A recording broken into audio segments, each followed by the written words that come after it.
station's major subsystems, essentially the station's nervous system, are functioning normally. We also work with our Russian counterparts to ensure both methods of controlling the station's attitude are fully functional. This includes the large U.S. gyroscopes and the thrusters found on the Russian segment.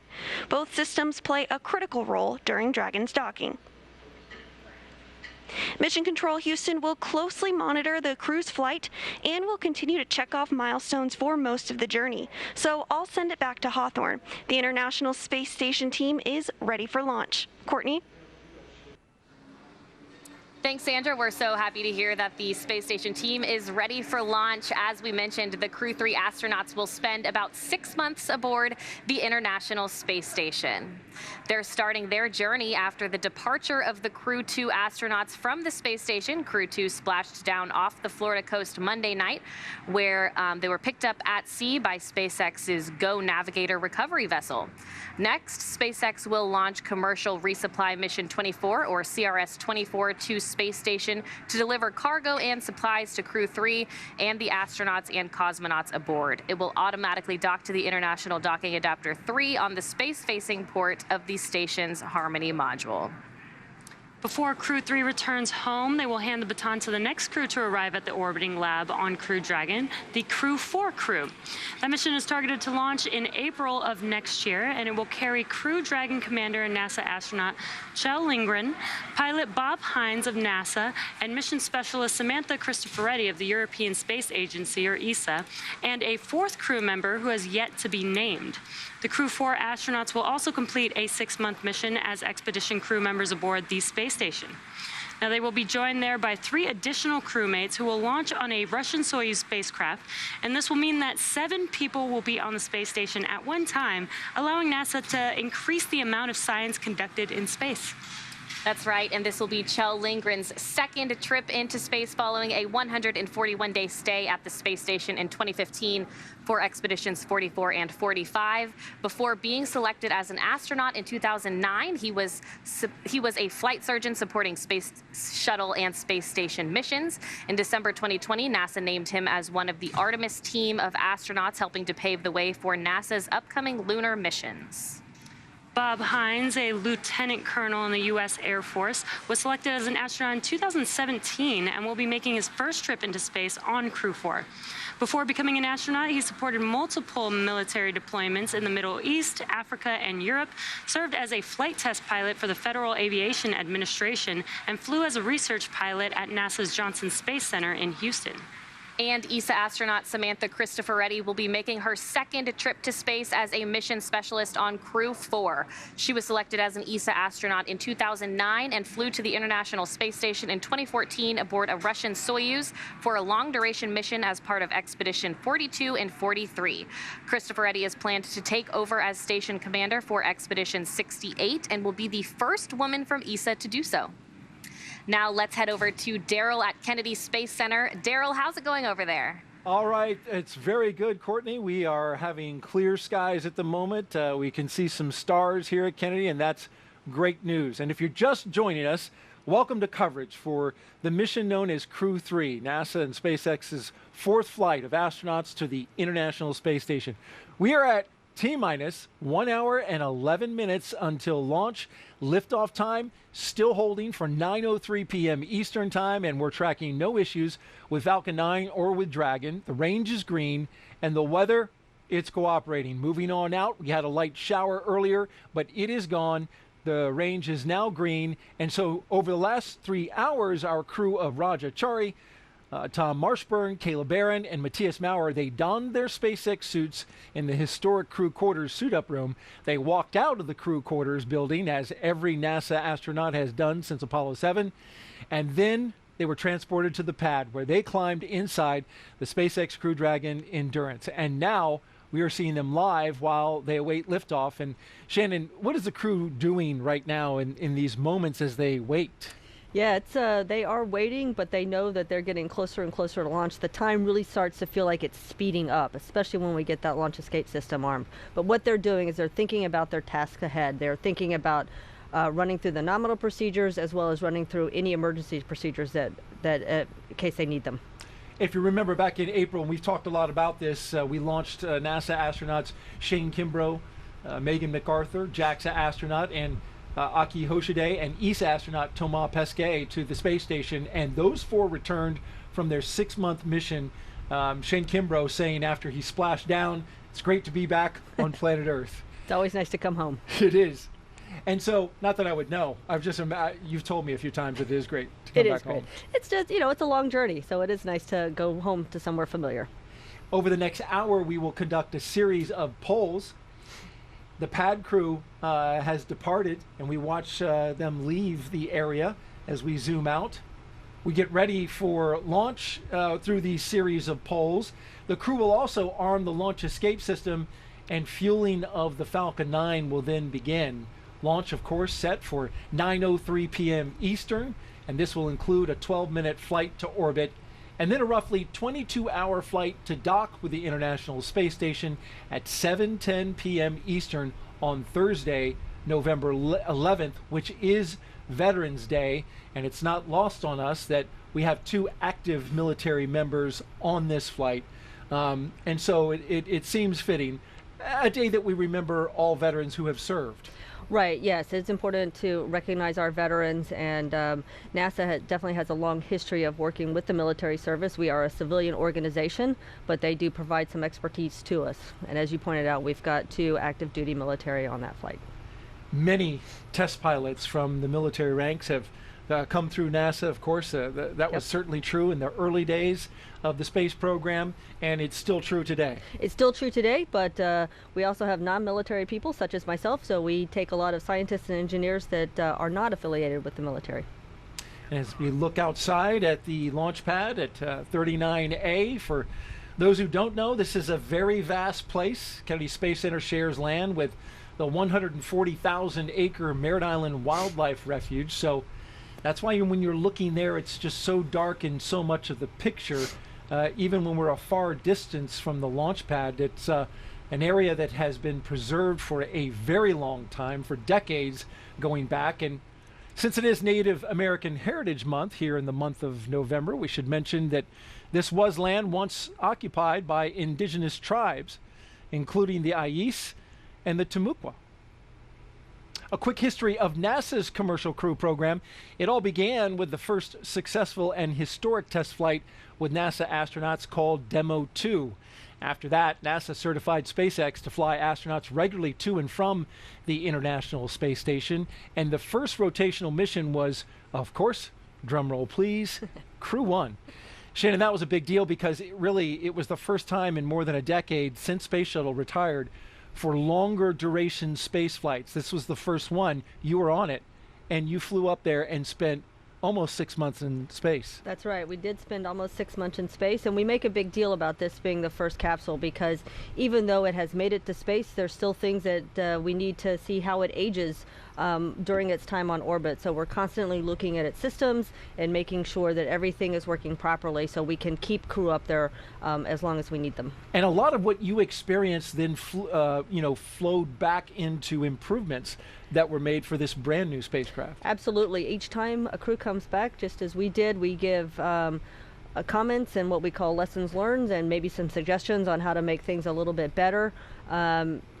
And so SpaceX is good and NASA is good, and they try and flow those improvements in whenever they can. A lot of those improvements made on this capsule. We've been hearing a little from the crew on board Dragon, currently strapped into their seats, as you can see there, helmets mid-level so they can look below them. They have completed their communications and suit leak checks. They're able to follow all the milestones, Shannon, still ahead on those displays, as you've been telling us, just above them. They are getting insight into all of the Dragon and Falcon 9 systems as we proceed and march ever so slowly towards launch. And then at T-minus 1 hour and 5 minutes, let's go ahead and check in for a status update from John I at SpaceX headquarters. John? The good news is we've had a smooth countdown, and the SpaceX team is getting ready to pick up the pace here in the last hour.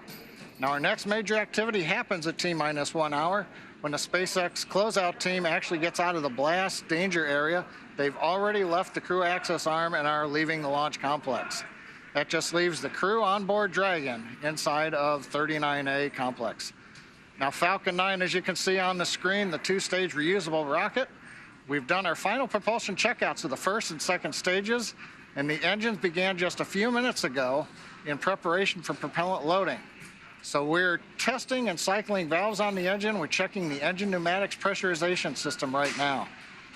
At T-minus 45 minutes, the team will report their readiness for propellant load with a final electronic go-no-go poll. Now, before we can start loading propellant on the Falcon 9, we have a couple of major tasks to perform with respect to Dragon. First, after the poll is complete, we're going to retract that Crew access arm that you can see alongside Dragon from the fixed service structure. We're going to move that away to launch position. That'll happen approximately between T-minus 44 and T-minus 42 minutes. With the arm out of the way, the Crew will arm the launch escape system. Once these two events are complete, Dragon is ready for Falcon to begin propellant loading.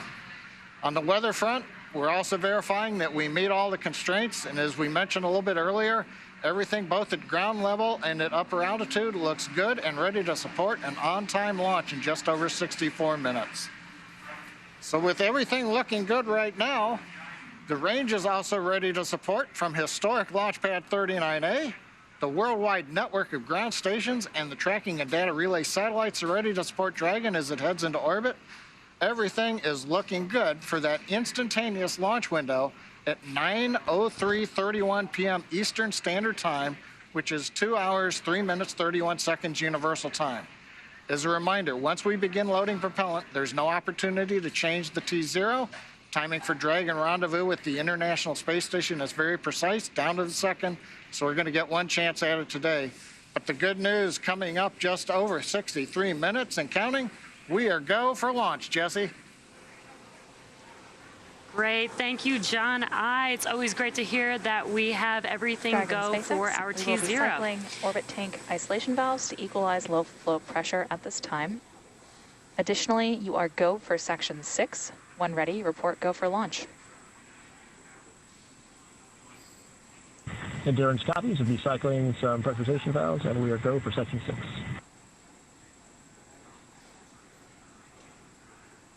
Awesome. Just hearing some comms from the teams.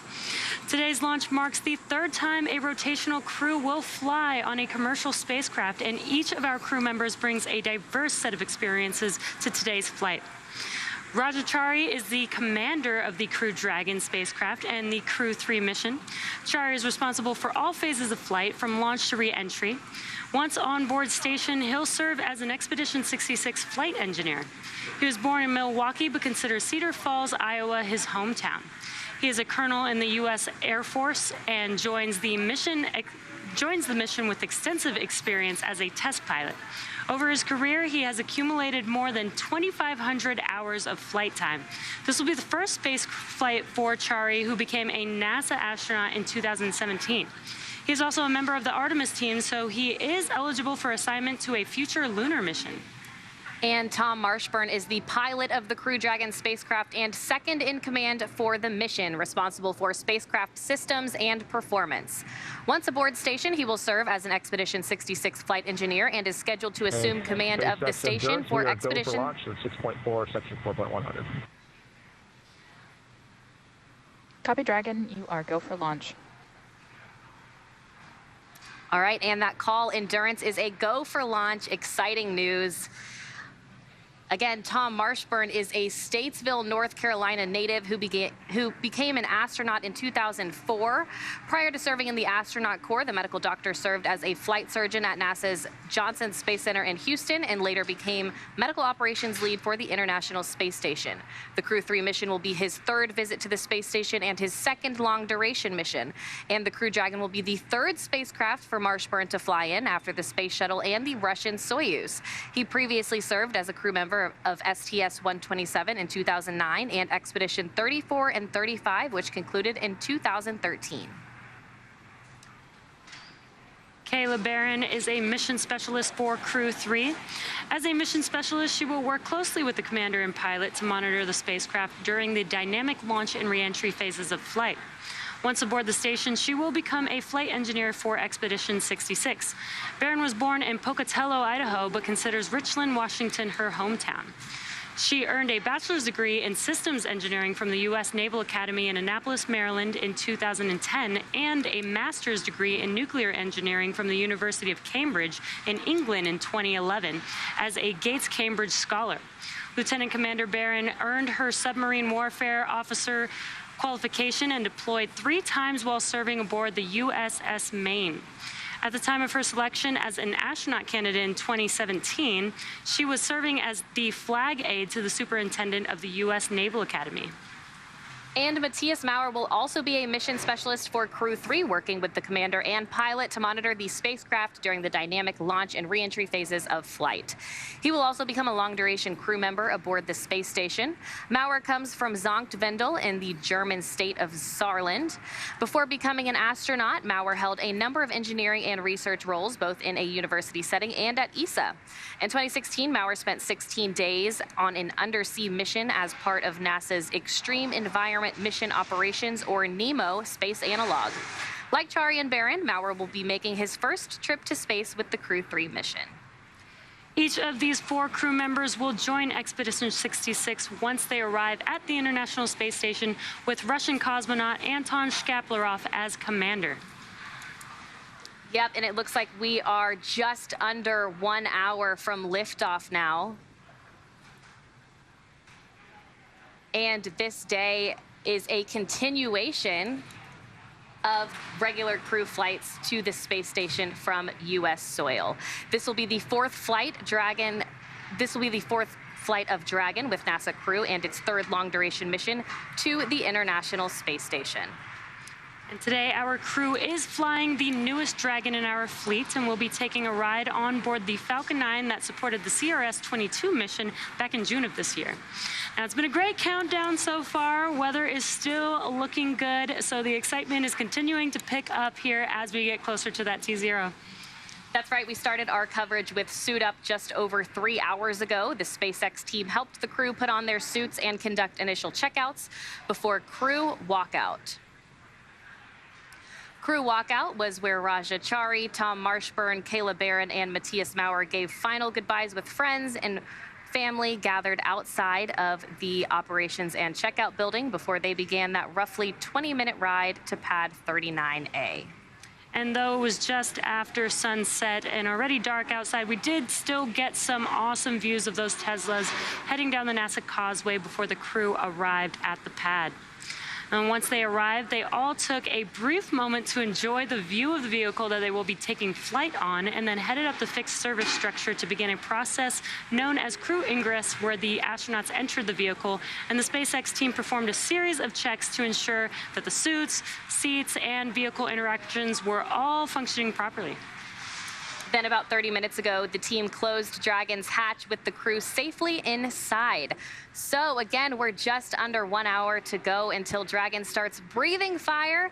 Things will pick up as we get close to the go, no-go pole to arm the launch escape system and begin propellant loading.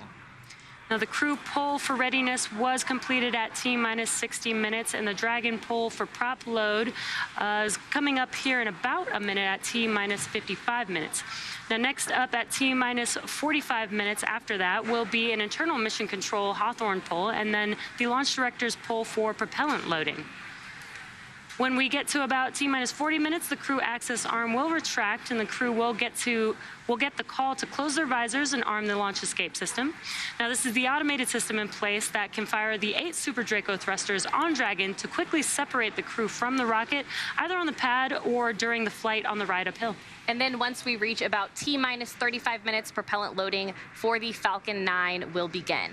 Throughout the countdown, we've been getting some pretty incredible views of the astronauts inside Dragon, making their final preparations, as well as some close-up views of those suits. The teams have often described the suits as an extension of the Dragon spacecraft, almost a mini spacecraft inside of a spacecraft.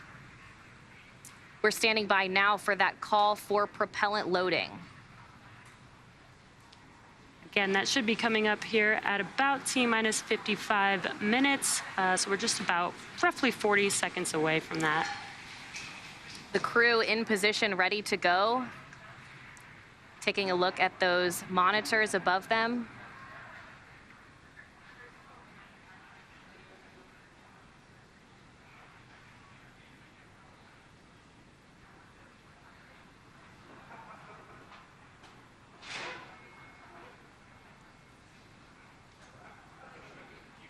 And from the view that you can see on your screen, we have Rajachari, the commander of Crew-3, closest to the screen, with Tom Marshburn in the pilot seat next to him.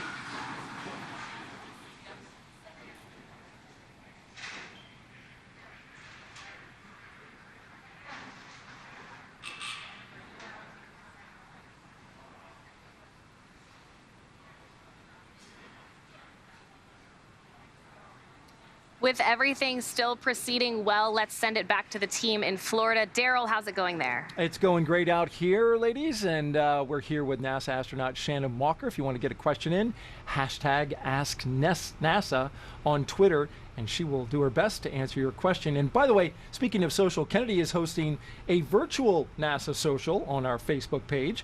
People who have joined are posting messages, pictures, and videos with their fellow space fans. And we want to share now 4 video messages that came into our virtual social for Crew-3 that were posted by the last 4 crew members to fly on Dragon. That is the crew of Inspiration 4. I want to wish the astronauts of Crew-3 all the best on their journey to the space station. It's going to be one heck of a ride. Falcon 9 and Dragon, as you guys know, is an incredible vehicle. Hi everyone at Virtual NASA Social. I'm Dr. Cyan Proctor. I am the mission pilot from Inspiration 4, and I just want to wish Crew-3 an awesome liftoff as they head to the International Space Station. Hi Raja, Tom, Matthias, Kayla. Hank's here just to wish you well on your mission into space. I couldn't be more excited for you for the journey you're about to go through.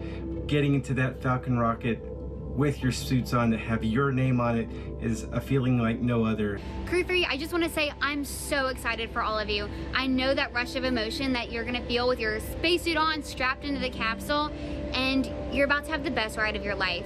Just laugh the whole way up there like we did. Just want to wish you all the best, and look forward to exchanging some stories a little bit down the road. Take care. Godspeed, Crew-3. I love Haley Arsenault saying that she laughed the whole way up. I can definitely relate to that. Can you really? Yes. Well, what was so funny? It's an exciting ride. You're just happy. You're You just gotta so laugh. thrilled. Yeah. That's fantastic. And whenever she says anything, it always brings a smile to my face. She has such great energy.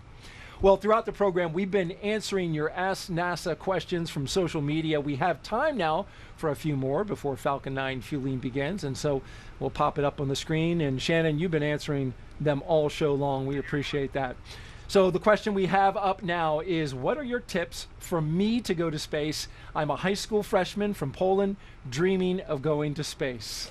Yeah, so the first thing, the most important thing is to do well in school.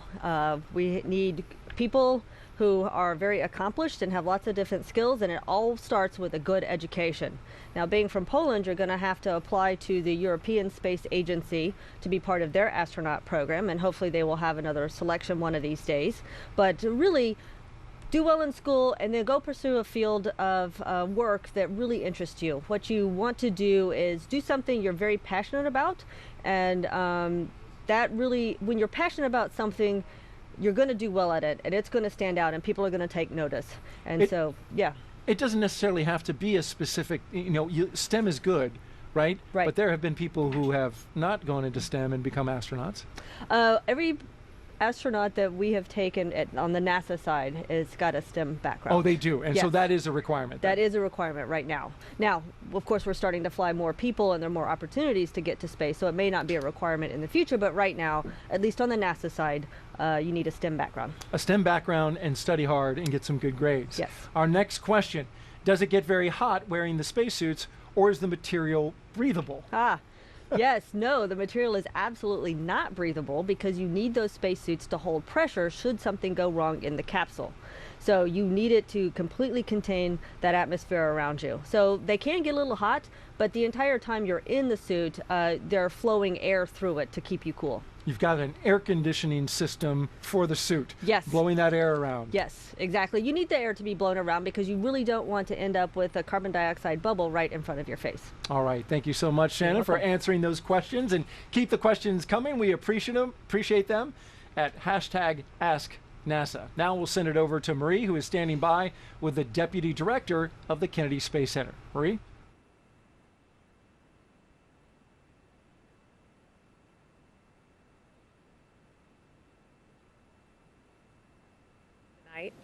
Oh, it's a pleasure to be here with you, Marie. And I wanted to ask you about a special connection that you have to Kayla and Raja, part of the Turtle class of astronauts in 2017. You were actually on their selection board. Tell me about that. Oh, I sure was. In the class of 2017, we had the most applicants ever in the history of NASA, 18,353. And when it was all said and done, we picked 12. Of course, Raja and Kayla were part of that class. So to see them when they first walked in for their very first NASA interview and to know now they're on board the Dragon on top of the Falcon 9 rocket, it's just amazing. I'm very excited. And so much has happened in such a short period of time. You became the deputy director just earlier this year in the middle of a very busy launch campaign. We've seen private citizens launch from here at Kennedy this year. More of that is coming. We've got a regular cadence of these commercial crew missions to station. And we're coming up on the 60th anniversary of Kennedy. So, so much has happened, like we said, in such a short period of time. What do you see ahead for the next 60 years of Kennedy Space Center? Well, I see it's just getting started now. So this started with a vision. 10 years ago, we flew out the space shuttle, and we had a vision to create the world's premier multi-user spaceport for both commercial and government users. And now you're seeing it coming to fruition.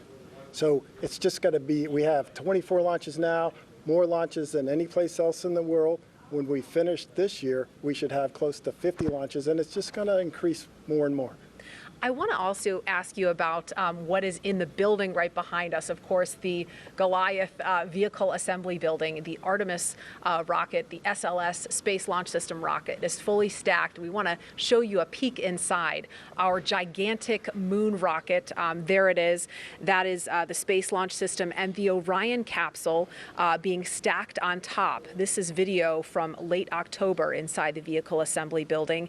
And now that the rocket and capsule are fully stacked, it stands at 322 feet tall, and that is taller, in fact, than the Statue of Liberty. Quite a sight in there, Kelvin. I don't know if you've had a chance to actually go inside since that stack in October, but it's just astounding. And what do you have to say about that if you've seen it inside, and what do we have to get through before that first launch of Artemis 1? Okay, I saw it today, and I see it about every week, and it is just humongous to see that rocket and to know that that rocket will carry our astronauts to the moon and beyond, hopefully to Mars. So right now we're undergoing something we call IVT, Interface Verification Test. We'll do that for a couple more days, and then we're getting prepared to roll it out for a wet dress rehearsal. So hopefully that'll happen at the end of this year, early next year. We'll roll it out to the pad, fully fuel it, test all the interfaces, pad, vehicle, and roll it back for a launch, hopefully in February. Fantastic. Calvin Manning, thank you so much. And by the way, happy Veterans Day a little early. I know you served, so thank you for your service. Hey, thank you, Marie. All right, we're going to go over to John Innsbrucker now in Hawthorne as the action begins to pick up on the pad. John? We're just inside T-minus 47 minutes. We're listening right now to the countdown net, waiting for the SpaceX launch director to discuss the propellant load and launch poll results and give final instructions to the launch team. At this time, we have completed all checks on the Falcon 9 and the Dragon spacecraft. We're also checking with the Dragon mission director to make sure that they are ready to go. And right now we're waiting to listen for that launch director to come up. Now we have been checking, as I said, with the Dragon mission director, also NASA launch manager to make sure they're ready. Now you can see on the screen right now, Falcon 9 on the pad, crew access arm alongside the Dragon capsule. Earlier you saw the vehicle assembly building during that previous interview. The Falcon and Dragon launch team, as well as key members of NASA, are in the Launch Control Center, which is just adjacent to the vehicle assembly building. And as you saw earlier, if you were with us, they've got a view straight towards Pad 39A through the large windows of Firing Room 4. Now, going back to the current screen view, you can see the crew access arm. That arm, once we finish the readiness poll and instructions to the crew, or instructions to the launch attention team. On countdown net. And here it comes. The poll is complete, and teams have pulled go for propellant load and launch.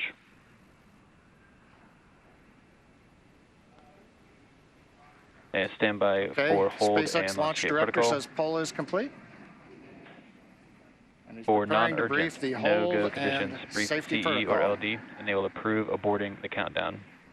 For urgent issues affecting the safety of the operation, operators shall call hold on the countdown net. Launch control will abort the launch auto sequence immediately and proceed to the launch abort auto sequence. At T-minus 10 seconds, launch control will be hands-off, relying solely on automated abort criteria for the remainder of the count. Operators advise the launch director whether structural breakup or fire is imminent or occurring per Dragon manual escape flight rules. For those in Firing Room 4 here at KSC, in the event of a fire alarm, operators noted below 56.80 will remain at their posts while the alarm is evacuated. In the event that personnel safety is threatened, evacuate to south-facing emergency exit leads directly outside. Launch control at this time, you may proceed with arming the crew arm for movement. Just over T-minus 44 minutes. We're going to send it back to Daryl and the team at Kennedy Space Center as we get ready to move the crew access arm. That's right, John. We are waiting that big moment here at the Kennedy Space Center in Florida. As we do, we are T-minus 43 minutes and counting, and Correct. just got some. Retraction has started. And there is the retraction. Great shot of the Dragon moving. It's not moving. The crew access arm is. Is moving away from it. Yep, and you can see that from inside the Dragon as well. And there it goes.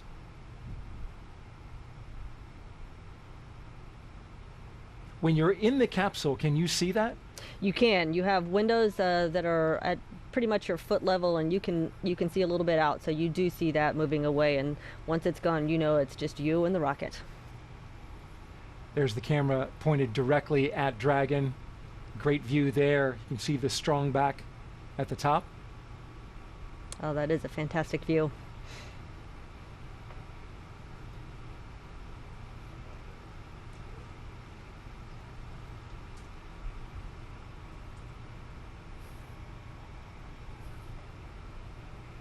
And this crew access arm can move faster than it's doing right now under certain circumstances, right? Absolutely. If it needs to go back to being up against the capsule, it can move quite quickly, actually.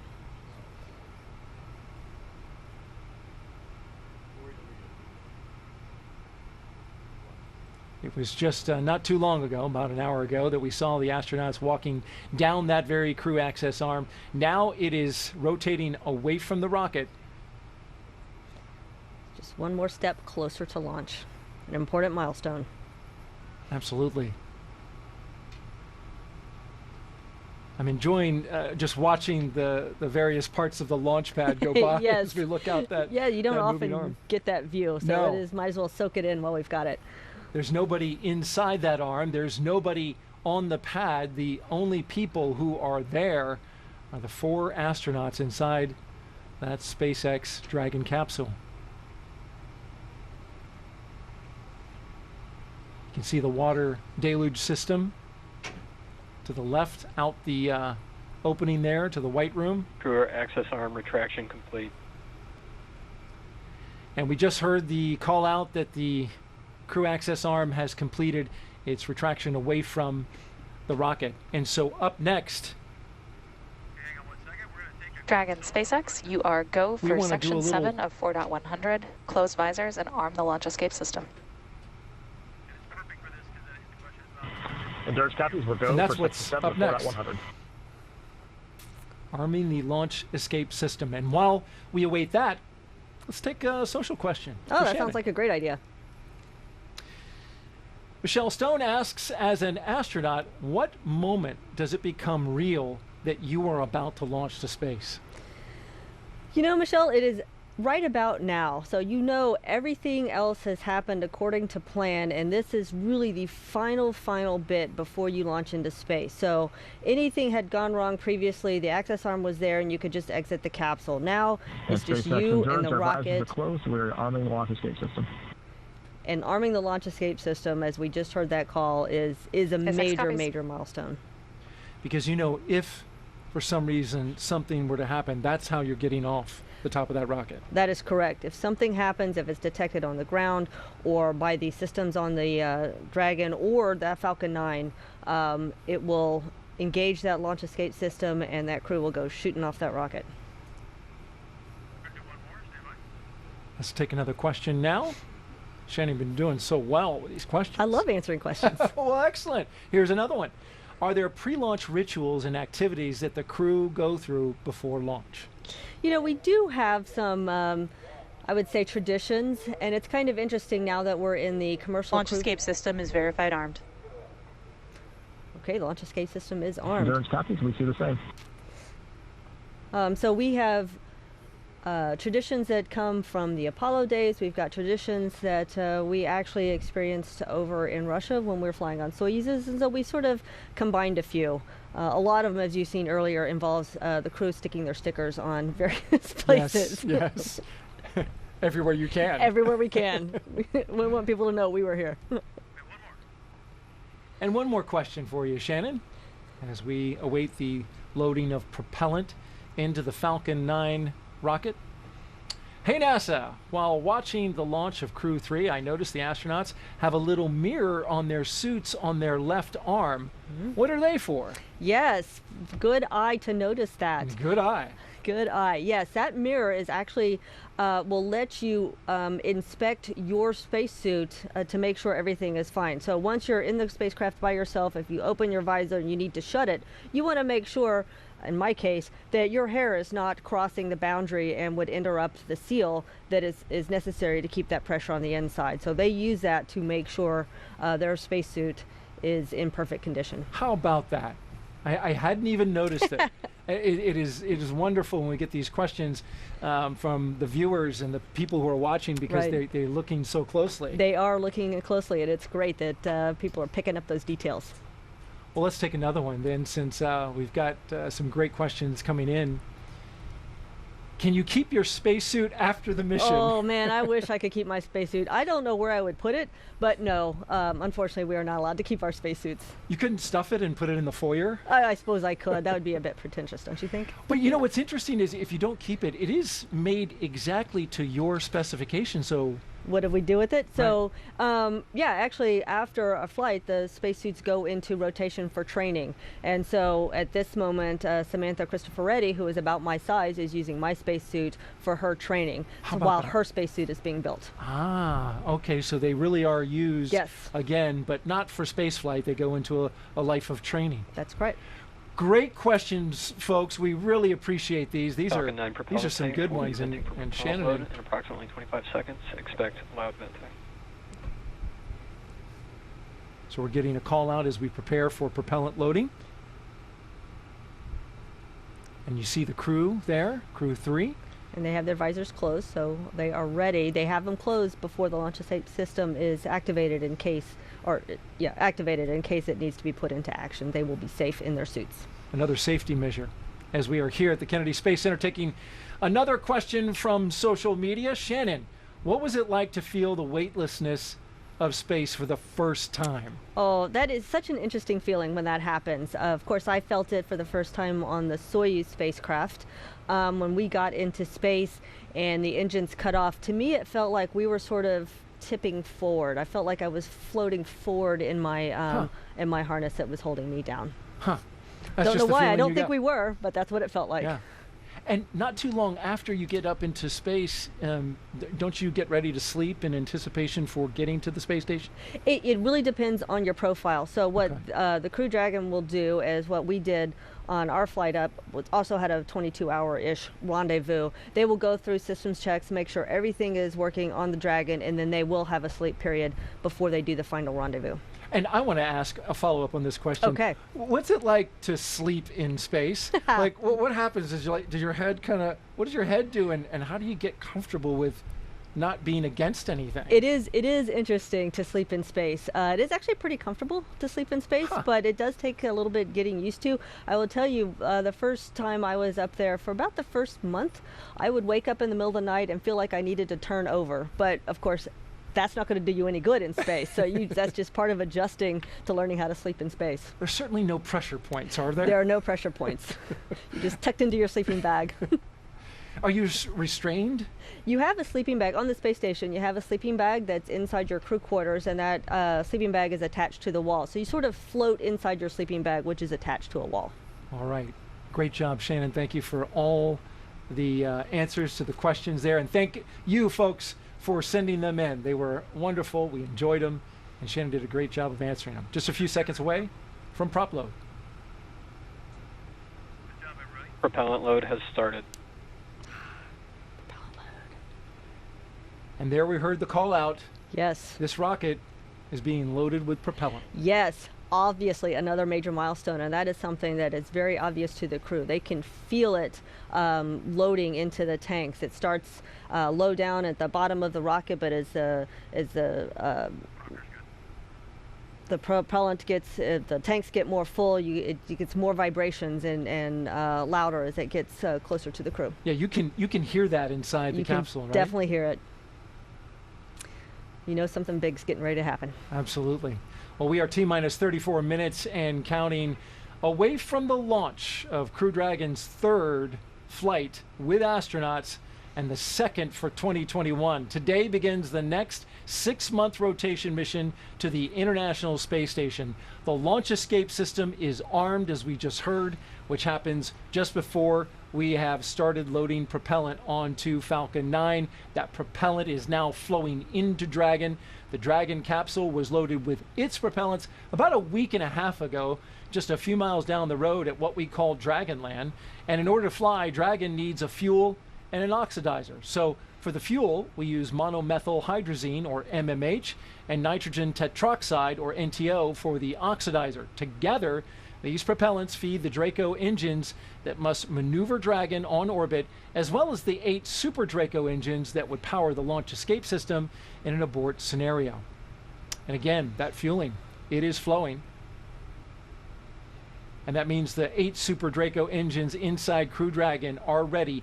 If needed, they can launch the capsule away from the Falcon 9 rocket in an instant, should there be any kind of emergency associated with the rocket or the pad. And the NASA and SpaceX teams have trained extensively for exactly that type of contingency. So we'll send it over for now to SpaceX headquarters in Hawthorne for an operations update with John I. We're counting down those final minutes. Everything's still looking good for Falcon 9 and Dragon for an on-time launch just over 32 minutes from now. Falcon 9 did begin propellant load on time at T-minus 35 minutes. You can see Falcon 9 on the pad, the first and second stages. They're being loaded with 2 liquid propellants. One is a fuel loaded into a tank at the bottom of the stage. The other is an oxidizer that loads into the tank at the top of each stage. The fuel that we're using to power the Merlin engines is a refined kerosene, referred to as RP1. And the oxidizer loaded on each stage is densified liquid oxygen, or LOX. Now, densified is the term that we use to describe that we keep it much colder than typical for launch vehicles. And that allows it to take up less volume, and therefore we can put more liquid oxygen onto the first and second stages. Now, to ignite the fuel and oxidizer in the Merlin rocket engine, we use that favorite ignition fluid called T-Tub. Now, when T-Tub comes into contact with oxygen, it'll burn, and that gives off a green-colored flame. Once we've got the flame going, we add the kerosene fuel into the Merlin engine chambers, and the engine ramps up to full power. You probably won't be able to see the green flash at ignition of the 9 Merlin engines on the first stage, but you may see it on the second stage engine when it ignites following stage separation about 2 minutes and 48 seconds into flight. We're now beginning to top off helium into pressure vessels on both stages.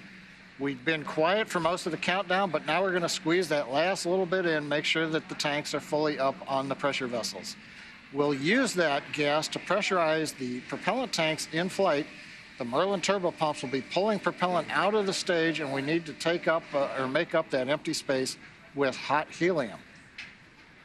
Now at the very top of the stack is the Dragon spacecraft. The astronauts are monitoring their systems while propellant is loaded into the Falcon 9. We heard them talking about the noises of propellant loading. Stage 1 cryo helium And in loading. this case, the crew training in the simulator also includes playback of sounds that have been recorded in the Dragon capsule during recent flights.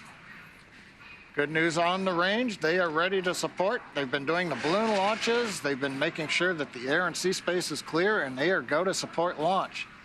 And the good news on the weather front, a little while back, the launch weather officer came and reduced the probability of violation from 30 to 20%. The biggest thing that we're going to be looking for is precipitation, and that's less than 10%. The wind speeds are low, probably about 5 miles per hour or less. So everything is actually looking good. Now, as a reminder, we do have an instantaneous launch time for tonight's countdown.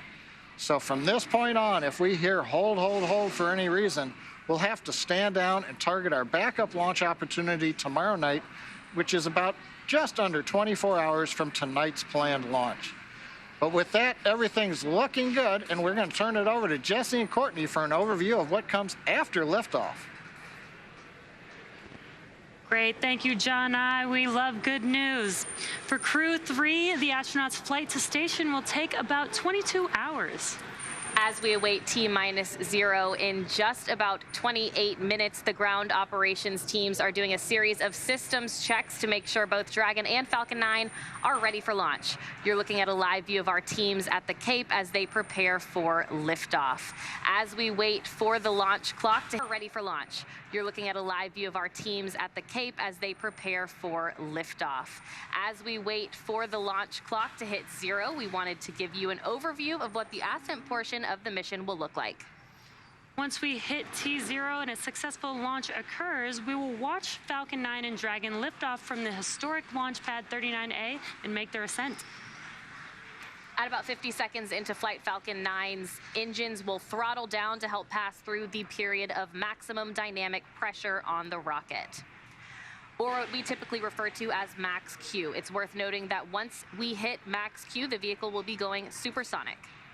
Now, once we are through the period of maximum dynamic pressure, we can throttle up our 9 Merlin engines again. Now, from there, at about 2.5 minutes into flight, we have a series of 3 events that will happen in rapid succession.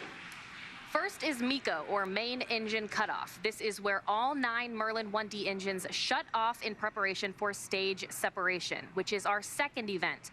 This is where the first stage detaches from the second stage, with the first stage making its way back to the Earth for landing as the second stage continues on its journey with the third event. SES-1, or second stage engine start number 1, is where the MVAC engine lights up and propels the second stage along with our Crew-3 astronauts into orbit. As stage 2 heads towards its targeted drop-off orbit, stage 1 will execute 2 burns in order to make its way back to Earth. The first is the entry burn, where 3 of the 9 M1D engines will reignite and then shut down. Now, this helps to slow the stage down in preparation for entry back into the Earth's atmosphere. While the first stage is heading back to Earth, the second stage will cut off its 1 Merlin engine that was ignited right after stage separation. Once that happens, we will wait for confirmation of a good orbital insertion. About 90 seconds after Dragon gets into orbit, Falcon 9 will land back on Earth. The landing burn is just a single engine burn, but it's powerful enough to bring the vehicle's speed down rapidly in order to land on the drone ship at about 9.5 minutes into the mission. And while Falcon 9 first stage is landing, Dragon is preparing to separate from the second stage. At about 3 minutes after the second stage gets into orbit, we should have a great view of Dragon with its 4-person crew drifting away from the second stage. Once Dragon is a short distance away, it will begin checking out its Draco maneuvering thrusters to make sure Dragon continues to increase separation distance from the second stage. It's worth noting that these are not the Super Draco engines that would be used during an abort scenario. About 40 seconds after separation, Dragon's nose cone deploy sequence will begin. It will take roughly 4 minutes for the nose cone hooks to unlatch and open, exposing its guidance navigation controls, or what we call GNC, that will help the Dragon autonomously fly to the space station. And lastly, once the nose cone is deployed, the remaining Draco thrusters on the forward bulkhead will be checked. From there, over the next 22 hours, Dragon will be in its rendezvous and approach phases, undergoing a number of phasing burns as it makes its way to the International Space Station. All that will be coming up soon, but for now, let's check back in with Sandra in Mission Control Houston. Sandra. Thanks, Courtney. The space station team here in Houston is focused, and the critical systems on the station continue to function normally. The teams have verified the command path from the ground up through our constellation of communication satellites to the space station. Everything is nominal, and the station will be ready to receive Dragon tomorrow.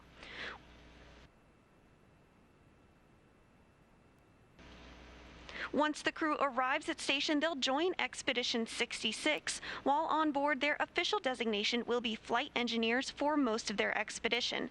At the back end of their journey, Tom Marshburn will assume command of the station from current space station commander Anton Shkaplerov. Flight Director Rebecca Wingfield is on console now, leading flight controllers in Houston for launch, and will also lead teams for docking tomorrow. A reminder that a launch today will take about 22 hours to get to station, with the docking to the Node 2 forward port scheduled tomorrow, November 11th at 6 p.m. Central Time. Once Dragon is fully docked to the station, the team here in Houston will assist the Dragon and space station astronauts with leak checks as they work to open hatches on both Dragon and inside the station's pressurized mating adapter. We expect hatch open to take place approximately 2 hours after docking. That's it for us here in Mission Control Houston. I'll send it back over to the team in Florida. Daryl? All right, thanks, Sandra. We are back here at the Kennedy Space Center, circling about that mock Dragon behind us. Yes, pretty. It's a pretty capsule. This lady right here flew on one, Crew-1, not too long ago, and had an incredible experience, 6 months up on the International Space Station. Yes, 6 months. It's hard to believe that I've been home 6 months already, but here you are, here ready to watch a launch. Watching the next one go. T-minus 23 minutes and counting, and if you're just joining us, we are ready for the third astronaut rotational flight and mission to the International Space Station under NASA's Commercial Crew program. Commander Raja Chari, pilot Tom Marshburn, and mission specialist Kayla Barron. There you see them. They are strapped in along with Matthias Maurer, ready to fly inside Crew Dragon Endurance. We can see them live as well as outside. The Falcon 9 rocket fueling operation is well underway. The launch escape system is armed, and that means Crew Dragon is prepared to launch itself away from the Falcon 9 rocket in the case of an emergency on the pad or after liftoff. So far, operations look and sound as expected, and we are just counting down to that liftoff at 9:03 p.m. Eastern Time. You can see the steam as it comes off, the condensation as it comes off the rocket. I've noted in past launches that as it fills with fuel, the entire first stage begins to let off, and it kind of gives you a marker of exactly where in the rocket they are. It's almost like a little fuel gauge. Exactly. Yep, because the fuel and oxidizer are cryogenic, they are extremely cold, and so you just see them condensing the air around it. And of course in Florida we've got lots of moisture in our air to condense. We sure do. There's some onshore flow, a weather pattern that is bringing moist air off the Atlantic Ocean, and so with this lit up, we should see a lot of this condensation coming off this particular rocket. The mission is the continuation of rotational crew flights to the International Space Station from U.S. soil on private rockets and spacecraft. This would not be possible without the success of NASA SpaceX Demo 2 test flight last year and the safe delivery of Crew-1 astronauts, including my co-host Shannon Walker, to the space station last fall for a long-duration mission. Crew-1 is back home, of course, and we have one of the mission specialists with us right here today. As you're counting down, we're only 21 minutes out from launch, Shannon. What is going through your head in this moment? Boy, this is really, you know, things get even more intense and more exciting. You can feel the rocket being fueled. You know you don't have too much longer, so you're really thinking about what you're going to need to do as soon as those engines light. T-minus 21 minutes and counting. The excitement levels rising for the crew inside. Crew Dragon Commander Raja Chari, he'll be making his first trip to space. And as commander, he is responsible for all phases of flight, from launch to re-entry. Chari is a colonel in the U.S. Air Force. He holds degrees in astronautical engineering and aeronautics. Chari is also a combat veteran, having flown F-15E aircraft during Operation Iraqi Freedom and deployments in the Korean Peninsula. As a test pilot, he has accumulated more than 2,500 hours of flight time in various military aircraft. His pilot is Tom Marshburn, sitting right to his right. You see Chari there on the left. Marshburn is suiting up for his third space flight. As pilot, he is responsible for spacecraft systems and performance. He previously flew on the Space Shuttle Endeavour and STS-127 and on the Russian Soyuz. Load complete. In Expedition 3435, while helping to assemble the International Space Station on STS-127. In that flight, Marshburn performed 3 spacewalks totaling almost 19 hours. It was just go, go, go. A North Carolina native holds degrees in physics and medicine. In fact, he was an emergency medicine doctor. Yes, he was. Mission specialist Kayla Barron, she's about to make her first trip to space. In this role, she will work closely with the commander and pilot to monitor the spacecraft during the dynamic phases of flight. The Washington State native has degrees in nuclear engineering and systems engineering. As a submarine warfare officer, she was a member of the first class of women commissioned into the submarine community, and she deployed 3 times while serving aboard the USS Maine. And lastly, on the end there in this shot is mission specialist Matthias Maurer. He will be making his debut spaceflight. He will be the second European astronaut to fly on Crew Dragon. Maurer is from Sankt Wendel, Germany, and is a doctor of materials science and engineering. He is the inventor of more than 10 patent applications, and he joined the European Astronaut Corps in 2015. Maurer has spent 16 days in underwater training during a NASA Extreme Environment Mission Operations Challenge, and he's trained in sea survival training off the coast of China. And an interesting note about Maurer, he will become the 600th person in space. 600. Yes, even though all 4 crew members will be traveling to space at the same time, we have to assign numbers, and he is number 600. He's landed on that big milestone. Chari gets 599. Barron is 601. What was Shannon Walker? You know, I believe I was number 518, but don't quote me. I could be wrong, but it's in the early 500s. We'll take a look at the NASA history books and yes, we'll figure it out. Each of these 4 crew members will join Expedition 66 once they arrive at the International Space Station, where Anton Shkaplerov is currently commander of the space station. You spent some time as the commander? I spent a very brief amount of time as commander. Right at the end of our crew's time up there for about 2 weeks, I was commander after the Soyuz crew left. All right. It was short? Sweet. But you were in charge. I was in charge. Sweet. All right, let's go over to OSB2 and check in with Marie Lewis. Marie?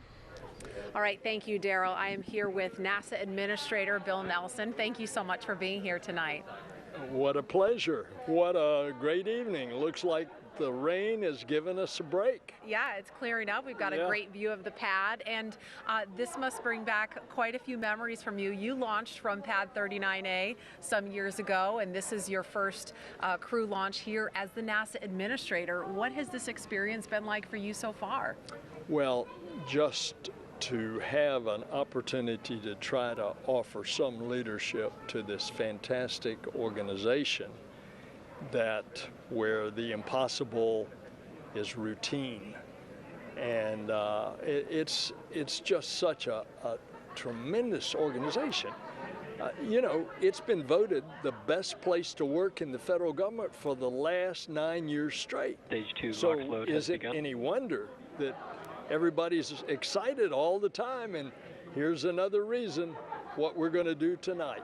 Absolutely. And you launched on the space shuttle 61C years ago. How did that experience change you, and how do you think it's going to change the astronauts that are going to space for the first time tonight?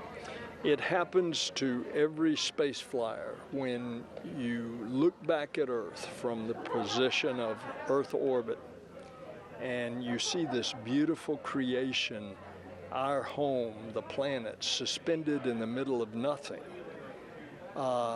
It makes you want to be a better steward of our planet.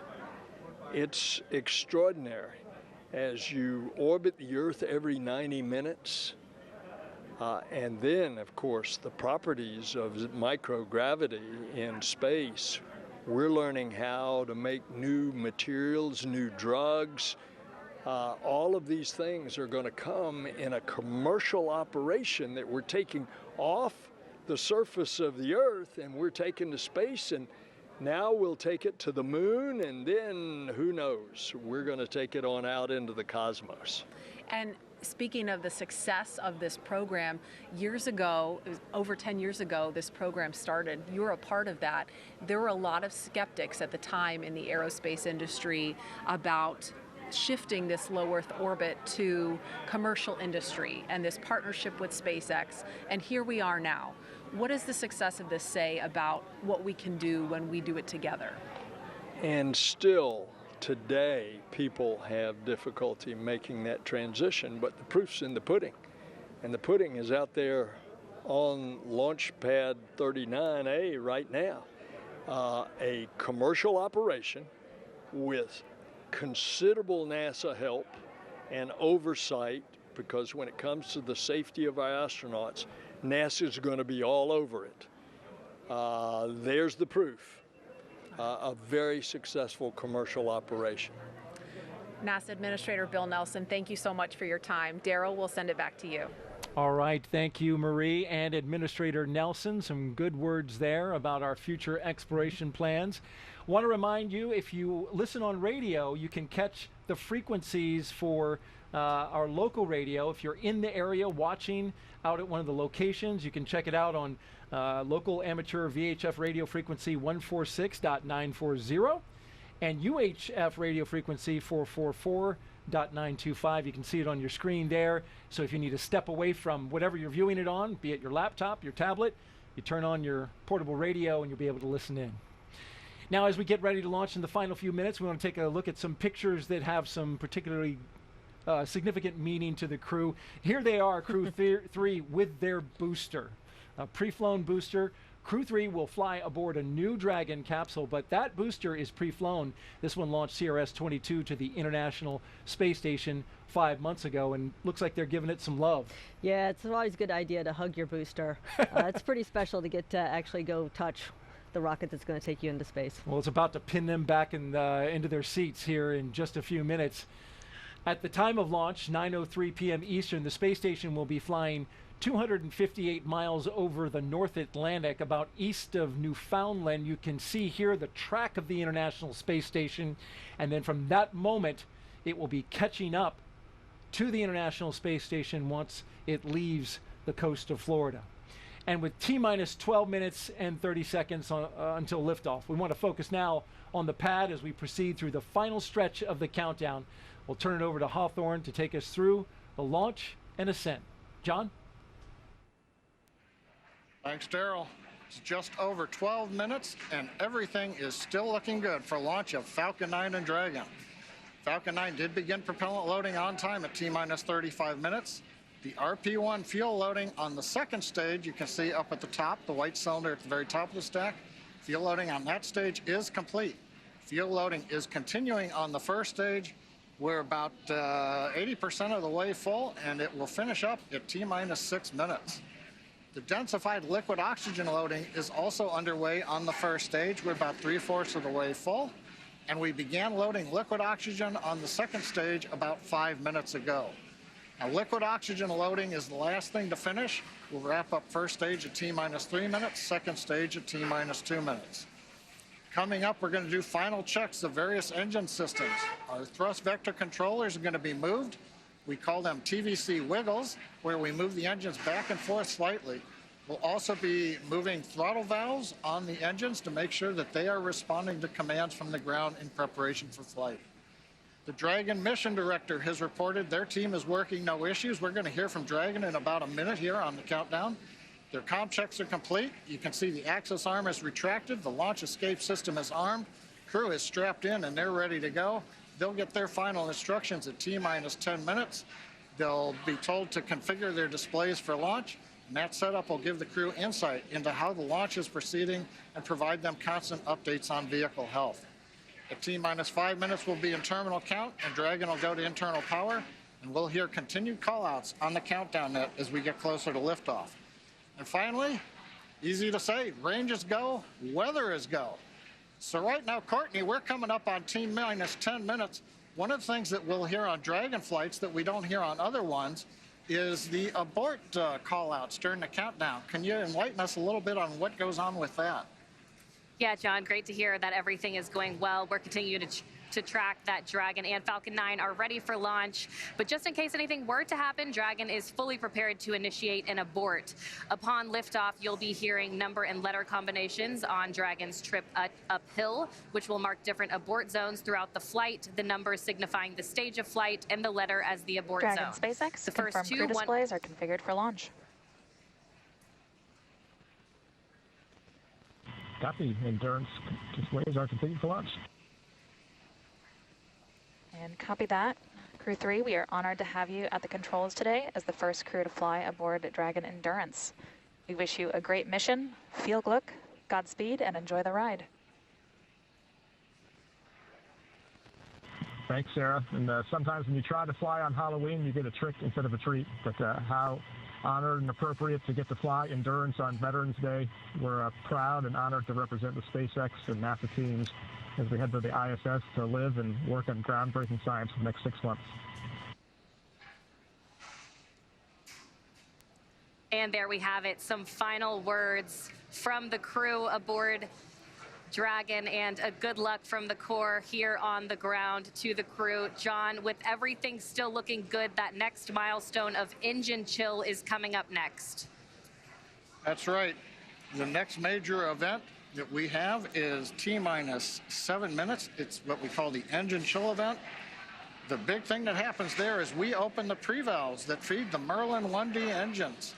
So super chilled liquid oxygen will be trickling through the inlet to the Merlin turbo pumps, and that'll help chill those turbo pumps down before we hit them with the full flow of liquid oxygen during the ignition sequence in the last 3 seconds before T0. So what we'll hear is a call out says stage 1 engine chill has started. We'll be monitoring all 9 engines to make sure the aux fuel pre-valves are all open. We're also chilling down second stage engine as we get ready for launch. And you'll hear an additional chill down of the second stage called out once we get into flight a little bit before 2 minutes into flight, when we'll do a final chill of the upper stage engine turbo pumps. And if you might be able to hear behind me here in Hawthorne, a lot of energy. Folks are gathered around Mission Control Center, watching on the big monitors as we get ready for launch in just over 7 minutes and 40 seconds. Now, in addition, as I mentioned before, as we get ready at 7 minutes to open the pre-valves and begin the engine chill sequence, we're also getting ready then to move into check-out reviews. The fuel trim valves are being cycled. Make sure that those are working. We use that to throttle the amount of propellant going through the first stage down to the engines as we go through flight. Coming up on T-minus 7 minutes, we'll listen into the countdown now.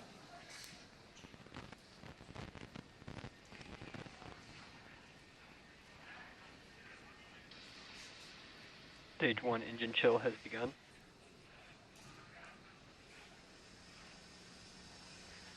So you've heard it. We're through another milestone. Next one coming up here at 6 minutes. Yep, that's right, John. And That RP1 kerosene is filling that second stage. We're anticipating a little longer for that first stage to be completely filled with that RP1 refined kerosene.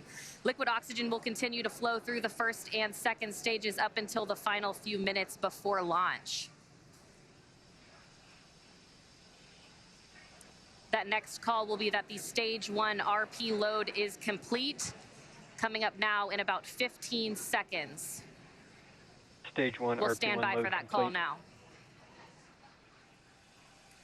And confirmation, we have a complete fill of RP1 on the first stage. Now the first and second stage are completely filled with that RP1 kerosene. Now just under 6 minutes to launch until that instantaneous launch window today. The next milestone will be for Dragon to transition to configure for terminal count, and that's when Dragon's onboard computers will take control of the vehicle, and Dragon will be on internal power, no longer relying on those lines from the ground. From there, Falcon 9 tanks will pressurize for strong back retract. That'll be another visual milestones. The clamps just below Dragon's trunk will open and the strong back will tilt back just 2 degrees, then right after liftoff back to 45 degrees. Again, RP1 kerosene filled on both the first and second stages. Liquid oxygen continues to flow through on the first and second stages. Standing by now for that call that Dragon has transitioned into terminal count.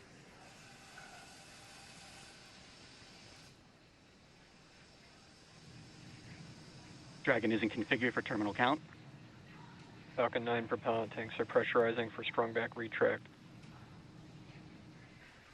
All right, John, some good calls. Dragon is now on internal power, and Falcon 9 propellant tanks are pressurizing for strong back retract. Yes, thanks, Courtney. What we're waiting to hear now is the call out for strong back is retracting. This will be a 2-step process. First, we'll spend about half a minute opening up the arms that clamp around the second stage. And there's the call out. The sequence has begun. So we'll slowly open up the arms around the second stage. We might get a view if we've got a close-up of the camera. Then once the arms are open, the strong back alongside Falcon 9 will retract about 2 degrees away from the rocket. It'll stay there all the way through liftoff, and then as Courtney mentioned, at liftoff, hydraulics will then pull it down to about a 45-degree position above ground, and that'll give us the final clearance. It's that strong back right now that is providing the liquids, the gas connections, the electrical connections to the launch vehicle, especially the second stage.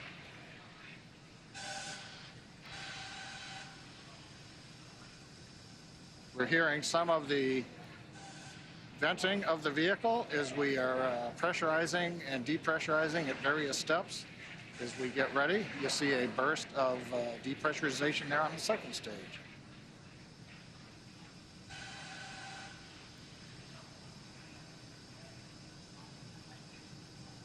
That's right, John. We're also anxiously awaiting the stage 1 liquid oxygen is complete on the first stage. You should hear that call coming up here shortly.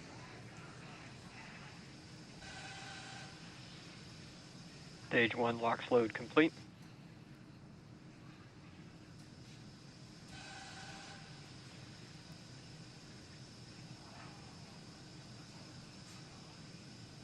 And confirmation that the stage 1 LOX load is complete.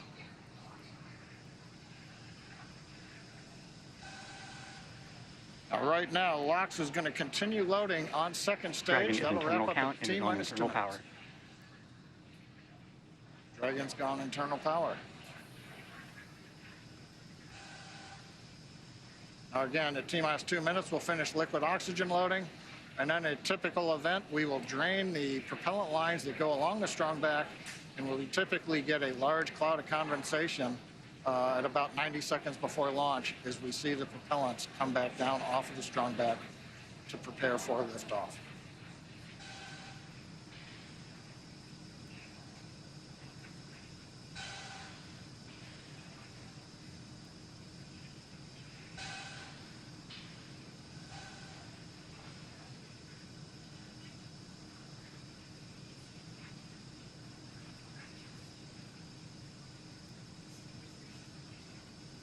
Stage 2 LOX load complete. Dragon is an auto idle. All right, Falcon 9. With that, Falcon 9 is fully fueled. We have fuel on both the first and second stages, and both stages are filled with liquid. Loud venting. Filled with liquid oxygen. Dragon is also in auto idle. The flight computers on board Dragon maintaining their calculations, standing by for the T-0 mark. That next call out will be that Dragon is in countdown. Standing by now for that call.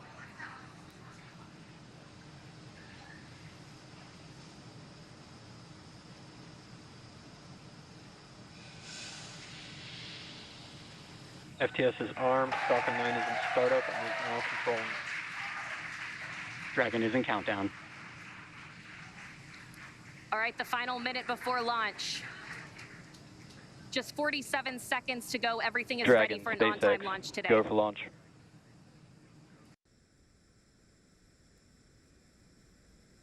Endurance copies. Go for launch.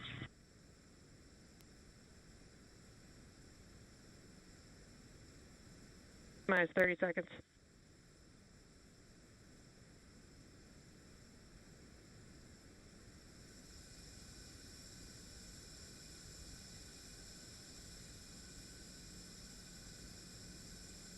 Minus 15 seconds.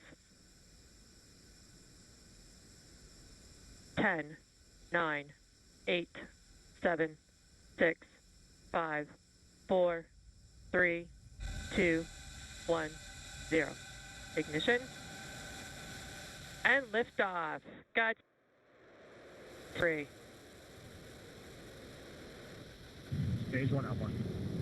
Copy, 1 Alpha. Downrange.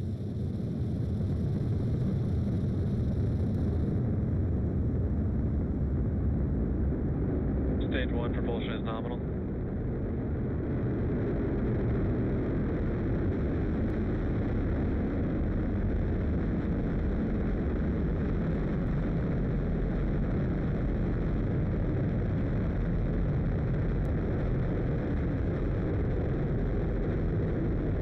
Power and telemetry nominal. Stage 1 throttle down.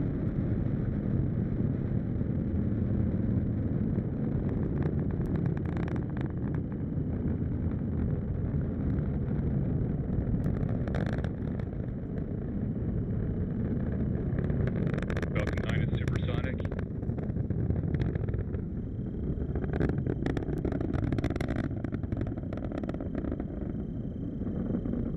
Stage 1 throttle up. Execute.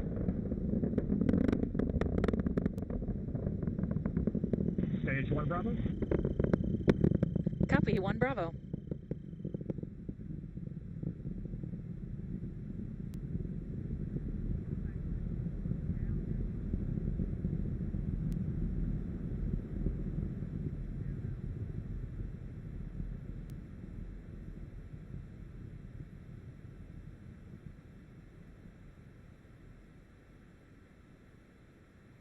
MVAC chill underway.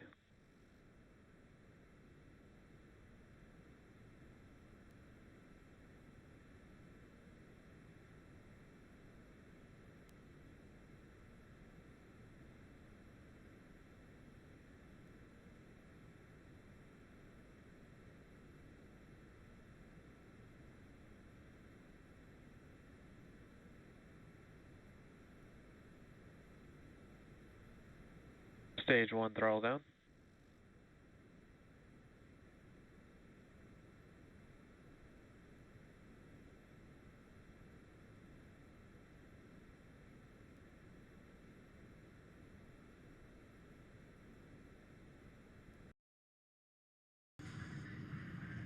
Stage separation. Stage 2 Alpha.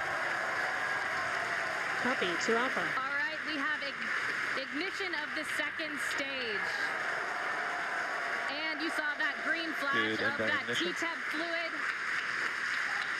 And Crew-3 is now on their way to the International Space Station. On the left side, first stage, you can see the titanium grid fins coming out, the streaks of the exhaust of the second stage engine going by, and the lights of Florida down in the background. Acquisition signal. That's right, and on your right, that second stage glowing. with that red color we like to see, indicating everything is proceeding well.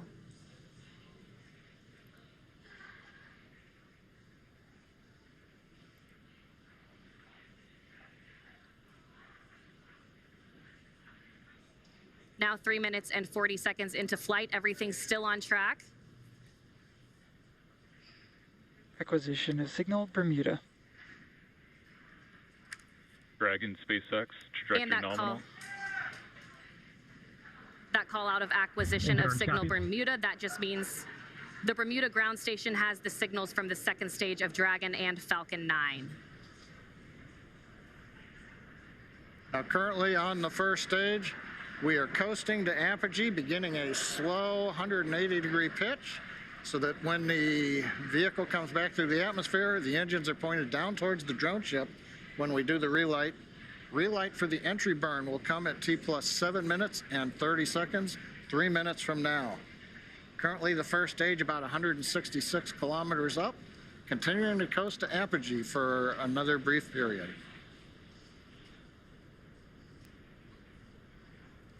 Meanwhile, that second stage still propelling the Crew-3 astronauts up the eastern seaboard, and it will continue to fire. That's about a 6-minute burn to deliver the astronauts into orbit. Dragon, SpaceX, trajectory nominal. Endurance copies. And a good call out from the ground teams. I always love to hear trajectory nominal, and the crew gets to hear it too on the call out. Acquisition of signal New Hampshire. And the New Hampshire tracking station has acquired the telemetry signal.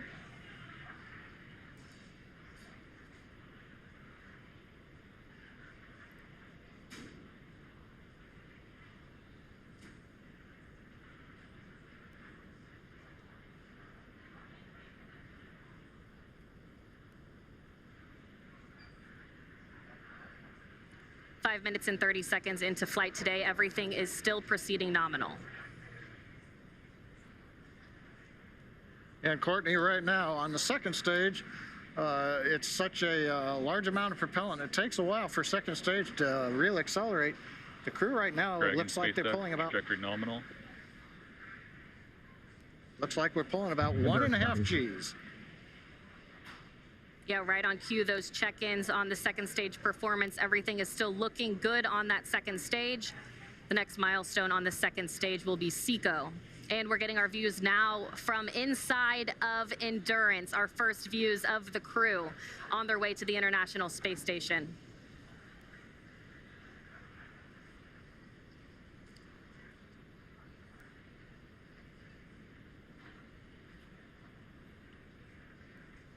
We're 1 minute away from entry burn of the first stage.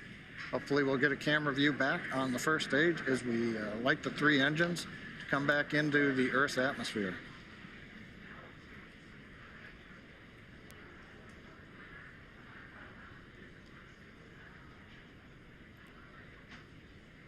Dragon, SpaceX, trajectory nominal. Endurance copies. Another good check-in with the crew, confirming everything is still looking good so far on both ends.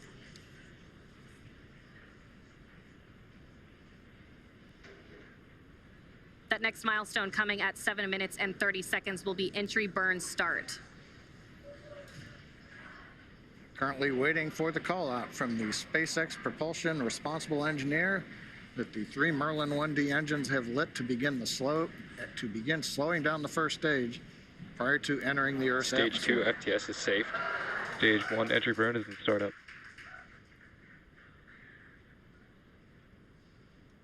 We've heard stage 1 entry burn is startup. We've lit the center engine. We've got the 2 side engines, 3 engines running. This is a 27-second burn. This will slow the first stage down. We'll then enter the atmosphere where the grid fins begin to work, and then we will fire the single center engine as we approach the drone ship. Stage 1 entry burn shutdown. Confirmation entry burn shutdown. And meanwhile, that second stage is less than a minute away from cutoff.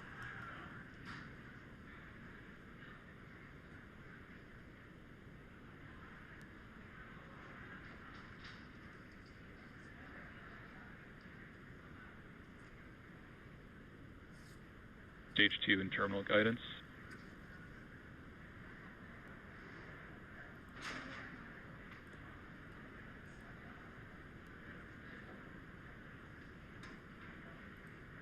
Shannon. Copy, Shannon. There's that call for Shannon. Stage 1 is transonic.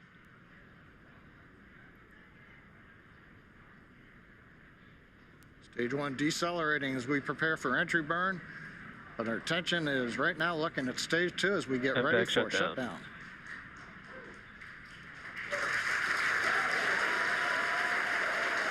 Stage 1 landing burn.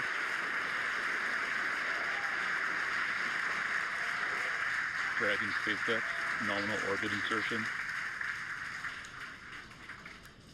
And the second stage has done its job. Our Crew-3 astronauts have been delivered into orbit. Stage 1, landing leg deploy. Landing leg deploy. Endurance copies. We feel Flico and SILE confirms we are in space.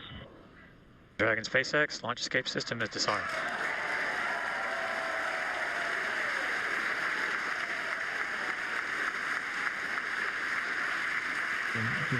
Stage 1, landing is confirmed. And we've heard the call out. Stage 1 landing is confirmed. Loss of signal Cape and acquisition of signal Newfoundland.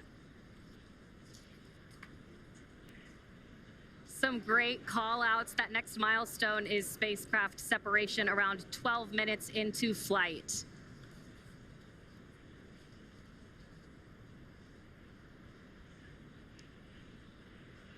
Getting a view now of the Crew-3 astronauts from a camera aboard Dragon. The crew now coasting in low Earth orbit, still attached to that second stage. Again, that next milestone coming in about 2 minutes. That second stage will separate, and Crew Dragon will be flying free. And Courtney, right now, the Falcon 9 second stage is still attached to the Dragon capsule. When it's time, Dragon will command separation from the Falcon 9 second.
Expected loss of signal Wallops.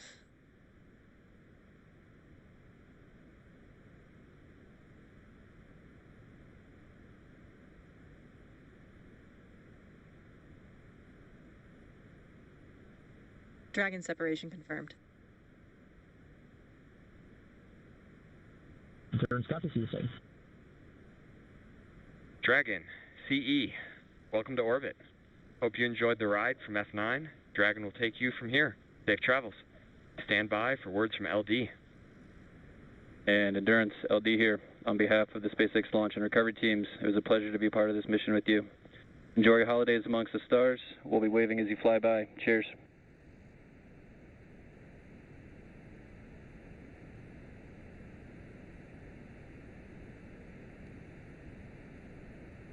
Thanks, guys. And from Endurance, it was a great ride, better than we imagined.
Dragon, SpaceX, nominal dehumidifier activation and service section Draco checkouts. Endurance copy, VCSA will be opening advisor shortly.